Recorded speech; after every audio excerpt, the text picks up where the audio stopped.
So, Elon Musk's AI company, XAI, they're kind of the new kid on the block, right? A real latecomer to the game.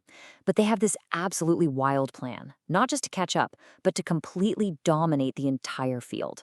Let's break down exactly how they think they're going to pull it off. And this quote, I mean, this says it all. The goal isn't just to win. No, it's to win by such a massive, colossal margin that the competition is, well, literally out of sight. You can't even see them. It's an incredibly bold claim, almost unbelievable, especially for a company that, let's be honest, most people think is just playing catch up. And that really is the million-dollar question, isn't it?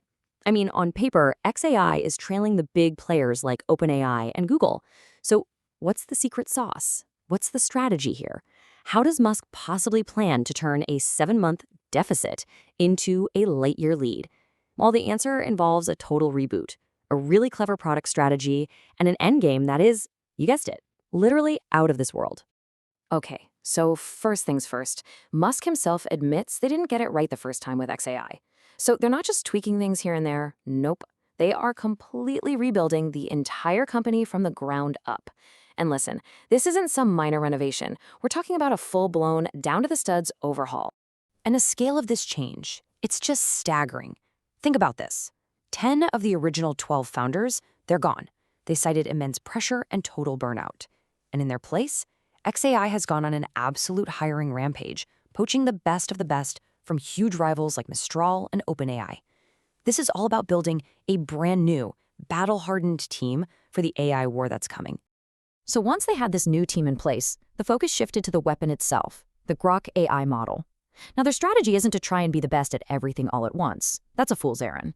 Instead, they're fighting what you could call a two-front war, focusing all their energy on two key battlegrounds. So on one front, they're going all in on their unique advantage, all that real-time data from X. Grok can search X for the absolute latest, up-to-the-minute information, and it even cites hundreds of sources. Then, on the other front, they're directly attacking one of their biggest weaknesses.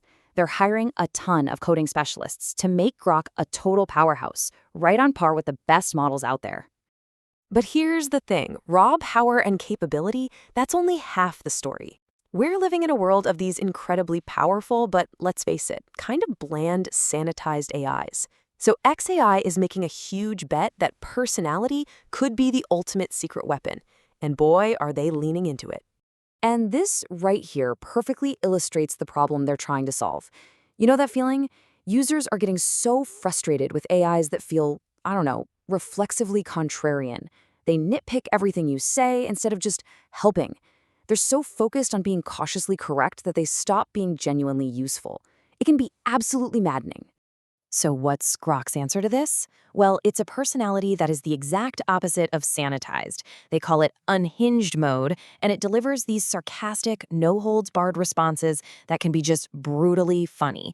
It's a totally different user experience. It's designed to feel less like you're using a tool and more like you're talking to a witty, maybe slightly crazy, unfiltered friend. All right, so how do you actually build a smarter, more specialized AI like this? Well, XAI's secret ingredient isn't just piling on more data from the internet. It's about getting better data. And that better data is coming from a very specific and very impressive group of human experts. Get this. They're actively recruiting what you could call a specialist army of domain experts. We're talking Wall Street bankers, portfolio managers, traders, the real pros. And their job? To act as personal trainers for the AI. These experts provide super high-quality, specialized data to teach Grok all the tricky nuances of really complex fields, like financial analysis. And you know what? It's already working. In benchmarks that simulate real-time stock trading, Grok is consistently one of the top performers. This whole expert-led training thing is giving it a real, tangible edge in these super high-value, specialized tasks. It basically proves the theory. If you want an expert AI, you need data from actual experts. Okay, so let's recap. We've got a new team, a unique model with personality, and expert-led training.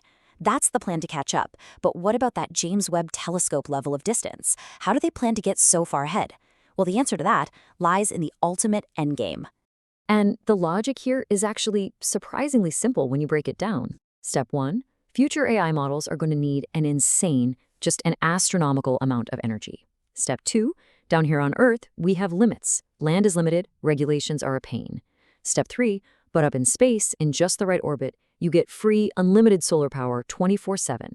And for the final step, well, it just so happens that Elon Musk owns the one company in the world that can get you there affordably, SpaceX.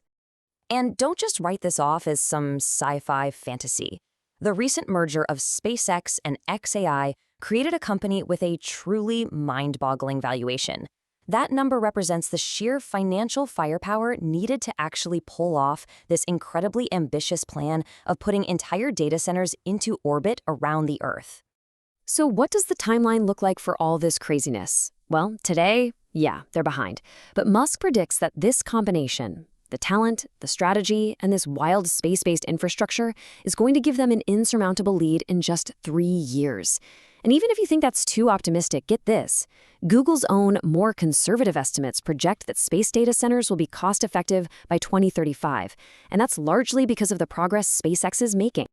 Now, if this plan actually succeeds, the impact isn't just going to be on the tech industry.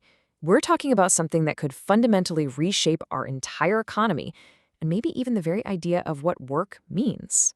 Because this AI revolution, it's not going to affect everyone the same way. Not at all. A famous analysis by Andrej Karpathy shows that jobs like medical transcription or even software development are super exposed to automation. But then you have physical jobs like being a roofer, which are far, far less exposed. You can see how this transition is going to be, well, pretty disruptive. So what's Musk's proposed solution to all this disruption? It's something he calls universal high income. And the key thing to understand here is that this is not about free money or just printing cash. It's a whole economic theory based on radical abundance. The idea is that AI and automation will drive the cost of pretty much everything. We're talking food, housing, healthcare, down so low that a really high standard of living becomes accessible to literally everyone. And all of this leaves us with the ultimate question, doesn't it? Whether it takes 3 years or 15, it seems we're definitely heading towards a future where intelligent automation is just everywhere. Grok's Gambit is just one big move in this massive race. But it really forces us all to ask ourselves a pretty deep question. If a plan like this succeeds, and work as we know it becomes optional, are we actually ready for what comes next?